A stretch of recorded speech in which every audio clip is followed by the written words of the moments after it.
प्रस्तुत है पाठ 4। एही ठैया झुलनी हेरानी हो रामा। पृष्ठ संख्या 31 से 41 तक। लेखक शिव प्रसाद मिश्र रुद्र। लेखक परिचय। शिव प्रसाद मिश्र रुद्र। शिव प्रसाद मिश्र रुद्र का जन्म 1911 में काशी में हुआ। उनकी शिक्षा काशी के हरिश्चंद्र कॉलेज, क्वींस कॉलेज एवं काशी हिंदू विश्वविद्यालय से हुई। रुद्र जी ने स्कूल एवं विश्वविद्यालय में अध्यापन कार्य किया और कई पत्रिकाओं का संपादन भी किया। बहुभाषाविद रुद्र जी एक साथ ही उपन्यासकार, नाटककार, गीतकार, व्यंग्यकार, पत्रकार और चित्रकार थे। उनकी प्रमुख रचनाएं हैं बहती गंगा, सुचिताज, ये उपन्यास हैं, ताल तलैया, गजलिका, परीक्षा 25, ये गीत एवं व्यंग्य गीत संग्रह हैं। उनकी अनेक संपादित रचनाएं काशी नागरी प्रचारिणी सभा द्वारा प्रकाशित हुई हैं। वे सभा के प्रधानमंत्री पद पर भी रहे। सन 1970 में उनका देहांत हो गया। रुद्र जी अपनी जन्मभूमि काशी के प्रति आजीवन निष्ठावान रहे और उनकी यही निष्ठा उनके साहित्य में व्यक्त हुई है, विशेषकर उनकी अनुपम कृति बहती गंगा में। बहती गंगा को कुछ विद्वान उपन्यास मानते हैं तो कुछ उसे कहानी संग्रह भी मानते हैं। प्रस्तुत है पाठ एही ठैया झुलनी हैरानी हो रामा। महाराष्ट्रीय महिलाओं की तरह धोती लपेट, कच्छ बांधे दुलारी दनादन दंड लगाती जा रही थी। उसके शरीर से टपक टपक कर गिरी बूंदों से भूमि पर पसीने का पुतला बन गया था। कसरत समाप्त करके उसने 4 खाने के अंगोछे से अपना बदन पोंछा, बंधा हुआ जूड़ा खोलकर सिर का पसीना सुखाया और तत्पश्चात आदमकद आईने के सामने खड़ी होकर पहलवानों की तरह गर्व से अपने भुजदंडों पर मुग्ध दृष्टि फेरते हुए प्याज के टुकड़े और हरी मिर्च के साथ उसने कटोरी में भिगोए हुए चने चबाने आरंभ किए। उसका चणक चर्वण पर्व अभी समाप्त ना हो पाया था कि किसी ने बाहर बंद दरवाजे की कुंडी खटखटाई। दुलारी ने जल्दी जल्दी कच्छ खोलकर बाकायदे धोती पहनी, केश समेटकर करीने से बांध लिए और तब दरवाजे की खिड़की खोल दी। बगल में बंडल सी कोई चीज दबाए दरवाजे के बाहर टुन्नू खड़ा था। उसकी दृष्टि शर्मीली थी और उसके पतले होंठों पर झेंप भरी फीकी मुस्कुराहट थी। विलोल आंखें टुन्नू की आंखों से मिलाती हुई दुलारी बोली, तुम फिर यहां टुन्नू? मैंने तुम्हें यहां आने के लिए मना किया था ना। टुन्नू की मुस्कुराहट उसके होंठों में ही विलीन हो गई। उसने गिरे मन से उत्तर दिया, साल भर का त्योहार था, इसीलिए मैंने सोचा कि। कहते हुए उसने बगल से बंडल निकाला और उसे दुलारी के हाथों में दे दिया। दुलारी बंडल लेकर देखने लगी। उसमें खद्दर की एक साड़ी लपेटी हुई थी। टुन्नू ने कहा, यह खास गांधी आश्रम की बीनी है, लेकिन इसे तुम मेरे पास क्यों लाए हो? दुलारी ने कड़े स्वर से पूछा। टुन्नू का शीर्ण वदन और भी सूख गया। उसने सूखे गले से कहा, मैंने बताया ना कि होली का त्योहार था। टुन्नू की बात काटते हुए दुलारी चिल्लाई, होली का त्योहार था तो तुम यहां क्यों आए? जलने के लिए क्या तुम्हें कहीं और चिता नहीं मिली जो मेरे पास दौड़े चले आए? तुम मेरे मालिक हो या बेटे हो या भाई हो, कौन हो? खैरियत चाहते हो तो अपना यह कफन लेकर यहां से सीधे चले जाओ। और उसने उपेक्षापूर्वक धोती टुन्नू के पैरों के पास फेंक दी। टुन्नू की काजल लगी बड़ी बड़ी आंखों में अपमान के कारण आंसू भर आए। उसने सिर झुकाए हुए आर्द्र कंठ से कहा, मैं तुमसे कुछ मांगता तो हूं नहीं। देखो, पत्थर की देवी तक अपने भक्त द्वारा दी गई भेंट नहीं ठुकराती। तुम तो हाड़ मांस की बनी हो। हाड़ मांस की बनी हो तभी तो, दुलारी ने कहा। टुन्नू ने जवाब नहीं दिया। उसकी आंखों से कज्जल मलिन आंसुओं की बूंदें नीचे सामने पड़ी धोती पर टप टप टपक रही थीं। दुलारी कहती गई, टुन्नू पाषाण प्रतिमा बना हुआ दुलारी का भाषण सुनता जा रहा था। उसने इतना ही कहा, मन पर किसी का बस नहीं, वह रूप या उम्र का कायल नहीं होता। और कोठरी से बाहर निकल वह धीरे धीरे सीढ़ियां उतरने लगा। दुलारी भी खड़ी खड़ी उसे देखती रही। उसकी भौं अब भी वक्र थी, परंतु नेत्रों में कौतुक और कठोरता का स्थान करुणा की कोमलता ने ग्रहण कर लिया था। उसने भूमि पर पड़ी धोती उठाई। उस पर काजल से सने आंसुओं के धब्बे पड़ गए थे। उसने एक बार गली में जाते हुए टुन्नू की ओर देखा और फिर उस स्वच्छ धोती पर पड़े धब्बों को वह बार बार चूमने लगी। दुलारी के जीवन में टुन्नू का प्रवेश हुए अभी कुल 6 मास हुए थे। पिछली भादों में तीज के अवसर पर दुलारी खोजवा बाजार में गाने गई थी। दुक्कड़ पर गाने वालियों में दुलारी की महती ख्याति थी। उसे पद्य में ही सवाल जवाब करने की अद्भुत क्षमता प्राप्त थी। कजली गाने वाले बड़े बड़े विख्यात शायरों की उससे कोर दबती थी, इसलिए उसके मुंह पर गाने में सभी घबराते थे। उसी दुलारी को कजली दंगल में अपनी ओर खड़ा कर खोजवा वालों ने अपनी जीत सुनिश्चित समझ ली थी। परंतु जब साधारण गाना हो चुकने पर सवाल जवाब के लिए दुक्कड़ पर चोट पड़ी और विपक्ष से 16-17 वर्ष का एक लड़का गौनहारियों की गोल में सबसे आगे खड़ी दुलारी की ओर हाथ उठाकर ललकार उठा, रनिया ला परमेश्वरी लोट, यानी प्रोमिसरी नोट। तब उन्हें अपनी विजय पर पूरा विश्वास न रह गया। बालक टुन्नू बड़े जोश से गा रहा था, रनिया ला परमेश्वरी लोट, दरगोड़े से घेवर बुंदिया, दे माथे मोती का बिंदिया, और किनारी में सारी के टांक सोनहली गोट रनिया। शहनाई वालों ने टुन्नू के गीत को बंद बाजे में दोहराया। लोग यह देखकर चकित थे कि बात बात में तीर कमान हो जाने वाली दुलारी आज अपने स्वभाव के प्रतिकूल खड़ी खड़ी मुस्कुरा रही है। कंठ स्वर की मधुरता में टुन्नू दुलारी से होड़ कर रहा था और दुलारी मुग्ध खड़ी सुन रही थी। टुन्नू के इस सार्वजनिक आविर्भाव का यह तीसरा या चौथा अवसर था। उसके पिता घाट पर बैठकर और कच्चे महाल के 10-5 घर यजमानी में सत्यनारायण की कथा से लेकर श्राद्ध और विवाह तक कराकर कठिनाई से गृहस्थी की नौका खे रहे थे। परंतु पुत्र को आवारों की संगति में शायरी का चस्का लगा। उसने भैरू हेला को अपना उस्ताद बनाया और शीघ्र ही सुंदर कजली रचना करने लगा। वह पद्यात्मक प्रश्नोत्तरी में भी कुशल था और अपनी इसी विशेषता के बल पर वह बजरडीहा वालों की ओर से बुलाया गया था। उसकी शायरी पर बजरडीहा वालों ने वाह वाह का शोर मचाकर सिर पर आकाश उठा लिया। खोजवा वालों का रंग उतर गया। टुन्नू का गीत भी समाप्त हो गया। पुनः दुक्कड़ पर चोट पड़ी।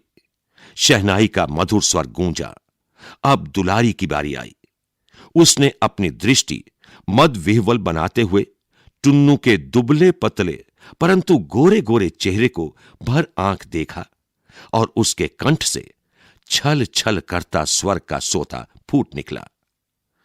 कोढ़ियल मुंह में लेब वकोट, तोर बाप ता घाट अगोरलन, कौड़ी कौड़ी जोर बटोरलन, तै सर बऊला बोल जिंदगी में, कब देख ले लोट कोढ़ियल। अब बजरडीहा वालों के चेहरे हरे हो चले। वे वाह वाही देते हुए सुनने लगे। दुलारी गा रही थी, तुझे लोग आदमी व्यर्थ समझते हैं, तू तो वास्तव में बगुला है। बगुले के पर जैसा ही तेरे शरीर का अंग है। वैसे तू बगुला भगत भी है। उसी की तरह तुझे भी हंस की चाल चलने का हौसला हुआ है। परंतु कभी ना कभी तेरे गले में मछली का कांटा जरूर अटकेगा और उसी दिन तेरी कलई खुल जाएगी। इसके जवाब में टुन्नू ने गाया था, जेतना मन माने गरियाव, आईने दिल का तपन बुझाव, अपने मन का बिथा सुनाइव, हम डंके के चोट रनिया। इस पर सुंदर के मालिक फेंकू सरदार लाठी लेकर टुन्नू को मारने दौड़े। दुलारी ने टुन्नू की रक्षा की। यही दोनों का प्रथम परिचय था। उस दिन लोगों के बहुत कहने पर भी दोनों में से किसी ने भी गाना स्वीकार नहीं किया। मजलिस बदमजा हो गई। टुन्नू को विदा करने के बाद दुलारी प्रकृतिस्थ हुई तो सहसा उसे ख्याल पड़ा कि आज टुन्नू की वेशभूषा में भारी अंतर था। आबरवां की जगह खद्दर का कुर्ता और लखनवी दोपलिया की जगह गांधी टोपी देखकर दुलारी ने टुन्नू से उसका कारण पूछना चाहा था, परंतु उसका अवसर ही नहीं आया। उसने धीरे धीरे जाकर अपने कपड़ों का संदूक खोला और उसमें बड़े यत्न से टुन्नू द्वारा दी गई साड़ी सब कपड़ों के नीचे दबाकर रख दी। उसका चित्त आज चंचल हो उठा था। अपने प्रति टुन्नू के हृदय की दुर्बलता का अनुभव उसने पहली ही मुलाकात में कर लिया था, परंतु उसने उसे भावना की एक लहर मात्र माना था।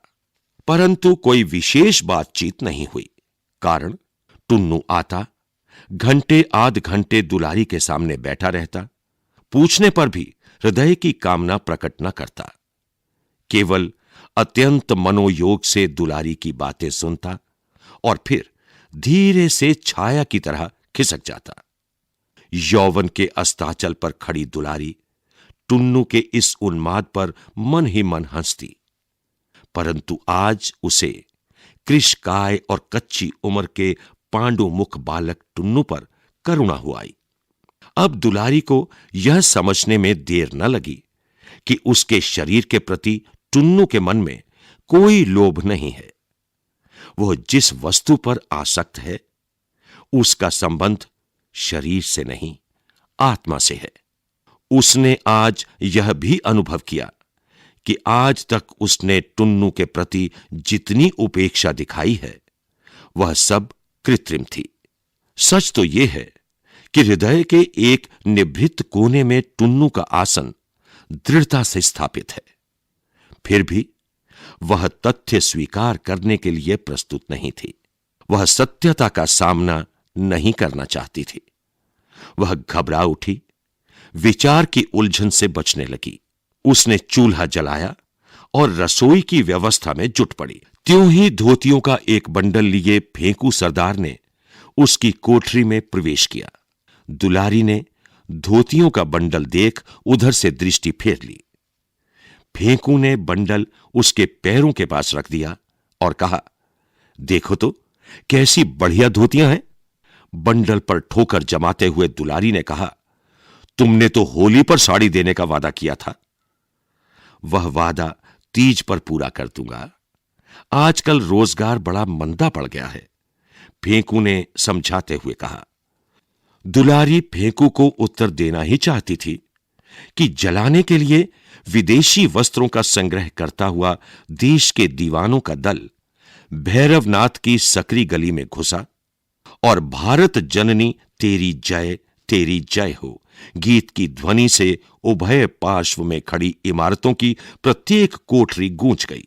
एक बड़ी सी चादर फैलाकर 4 व्यक्तियों ने उसके चारों कोनों को मजबूती से पकड़ रखा था। उसी पर खिड़कियों से धोती, साड़ी, कमीज, कुर्ता, टोपी आदि की वर्षा हो रही थी। सहसा दुलारी ने भी अपनी खिड़की खोली और मैनचेस्टर तथा लंकाशायर के मिलों की बनी बारीक सूत की मखमली किनारे वाली नई कोरी धोतियों का बंडल नीचे फैली चादर पर फेंक दिया।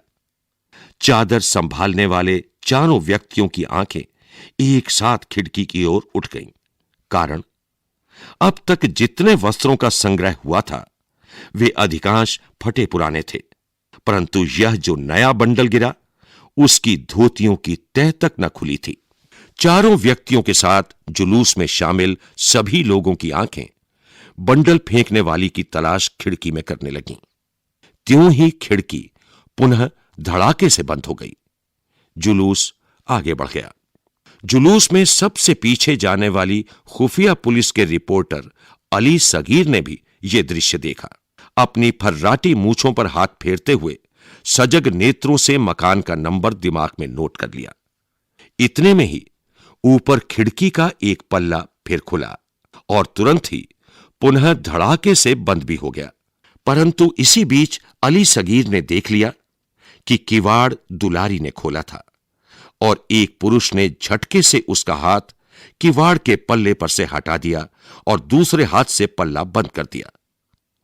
उस पुरुष की आकृति में पुलिस के मुखबिर फेंकू सरदार की उड़ती झलक देख पुलिस रिपोर्टर के रोबीले चेहरे पर मुस्कान की क्षीण रेखा क्षण भर के लिए खिंच गई।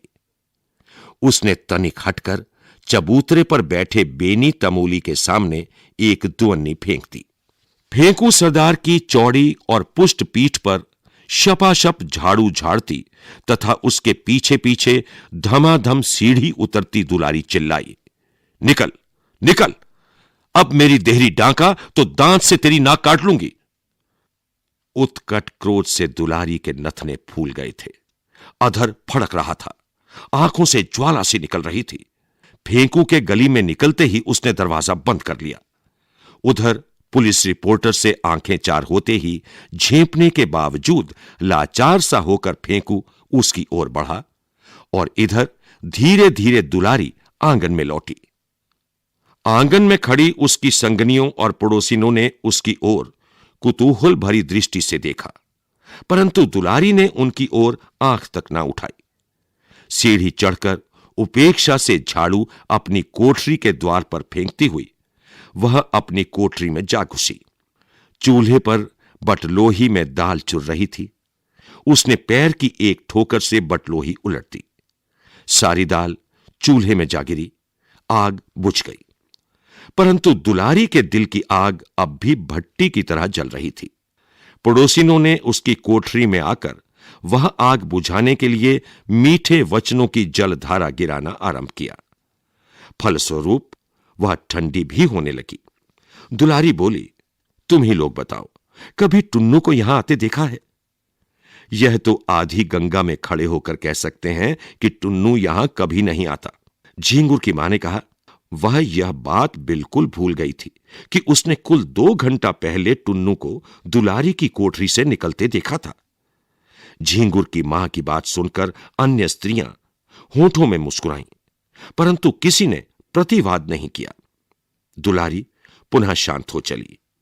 इतने में कंधे पर जाल डाले 9 वर्षीय बालक झींगुर ने आंगन में प्रवेश किया और आते ही उसने ताजा समाचार सुनाया कि टुन्नू महाराज को गोरे सिपाहियों ने मार डाला और लाश भी उठा ले गए।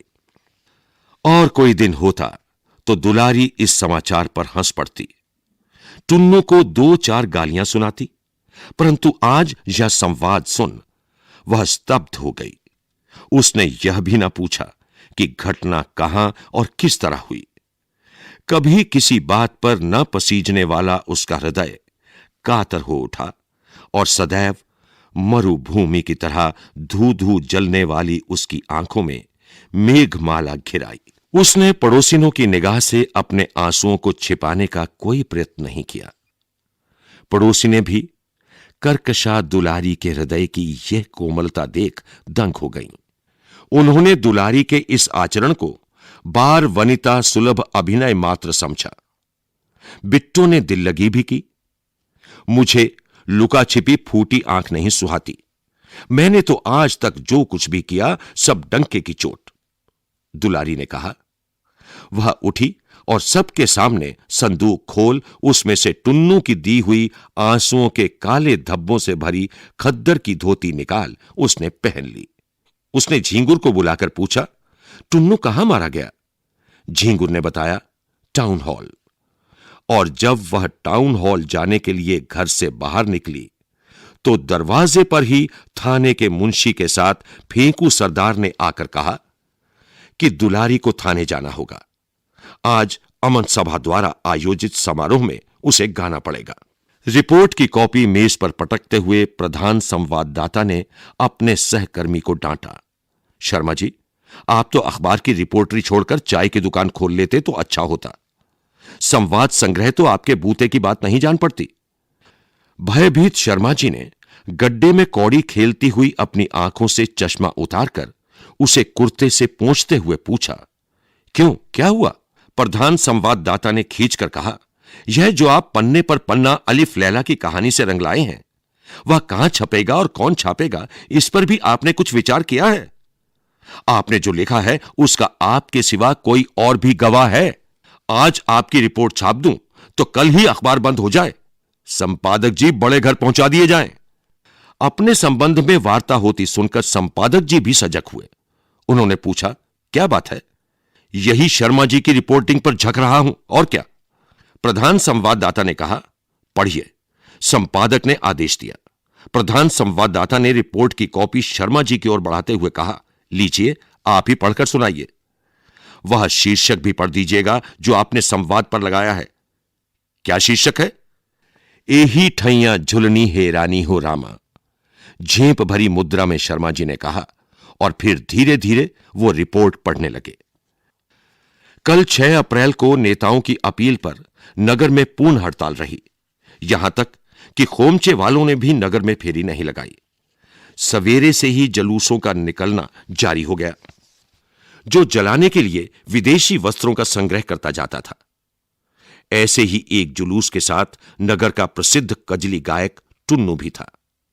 उक्त जुलूस जब टाउन हॉल पहुंचकर विघटित हो गया तो पुलिस के जमादार अली सगीर ने टुन्नू को जा पकड़ा और उसे गालियां दी।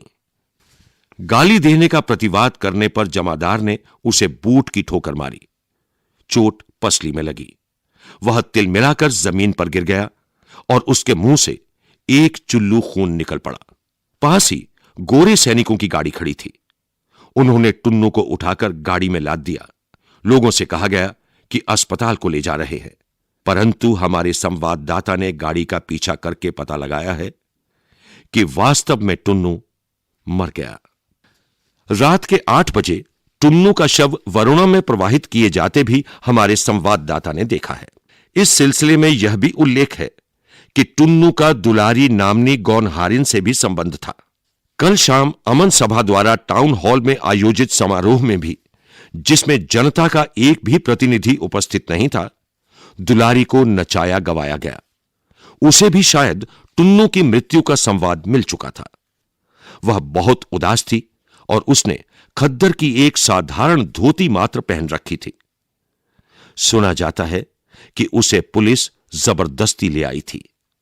वह उस स्थान पर गाना नहीं चाहती थी जहां 8 घंटे पहले उसके प्रेमी की हत्या की गई थी, परंतु विवश होकर गाने के लिए खड़ा होना पड़ा।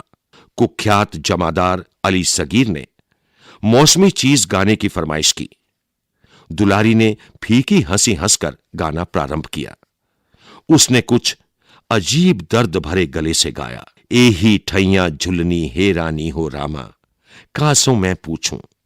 पास ही में कंपनी बाग के फूलों की खुशबू से वायुमंडल आमोदित हो उठा था। चारों ओर सन्नाटा छाया हुआ था, जिसे भेद कर दुलारी की स्वर लहरी गूंज उठी। एही ठैया झुलनी हे रानी हो रामा, कासों मैं पूछूं। बूट की ठोकर खाकर दोपहर को टुन्नू जिस स्थान पर गिरा था, उसी स्थल पर दृष्टि जमाए हुए दुलारी ने दोहराया, एही ठैया झुलनी हे रानी हो रामा। और फिर चारों ओर उद्भ्रांत दृष्टि घुमाते हुए उसने गाया, कासों मैं पूछूं। उसके अधर प्रांत पर स्मित की एक क्षीण रेखा सी खींची। उसने गीत का दूसरा चरण गाया, सास से पूछूं, ननदिया से पूछूं, देवरा से पूछत लजानी हो रामा। देवरा से पूछत कहते कहते वह बिजली की तरह एकदम घूमी और जमादार अली सगीर की ओर देख उसने लजाने का अभिनय किया। उसकी आंखों से आंसू की बूंदें छहर उठीं, या यूं कहिए कि वे पानी की कुछ बूंदें भी जो वरुणा में टुन्नू की लाश फेंकने से छिटकीं और अब दुलारी की आंखों में प्रकट हुईं। वैसा रूप पहले कभी न दिखाई पड़ा था। आंधी में भी नहीं, समुद्र में भी नहीं, मृत्यु के गंभीर आविर्भाव में भी नहीं। सत्य है, परंतु छप नहीं सकता, संपादक ने कहा। शब्दार्थ विलोल अर्थात चंचल, अस्थिर। वदन अर्थात शहनाई के साथ बजाया जाने वाला एक तबले जैसा बाजा। कजली अर्थात एक तरह का गीत या लोकगीत जो भादों की तीज में गाया जाता है। गौनहारियों अर्थात गाने का पेशा करने वाली। दरगोड़े पैरों से कुचलना या रौंदना। भाव यह है कि वह वस्तु बहुतायत से प्राप्त हो। तीर कमान हो जाना अर्थात हमले के लिए या लड़ने के लिए तैयार रहना। रंग उतरना अर्थात शोभा या रौनक घटना। मुंह में लेब वकोट अर्थात मुंह नोच लेना। अगोरलन अर्थात रखवाली करना। सरबौला बोल अर्थात बढ़ चढ़कर बोलना। अइने अर्थात और इस प्रकार।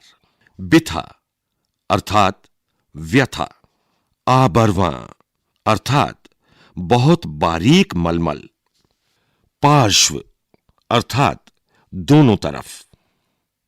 मुखबर यानी मुखबिर अर्थात वह मुलाजिम जो अपराध स्वीकार कर सरकारी गवाह बन जाए और जिसे माफी दे दी जाए।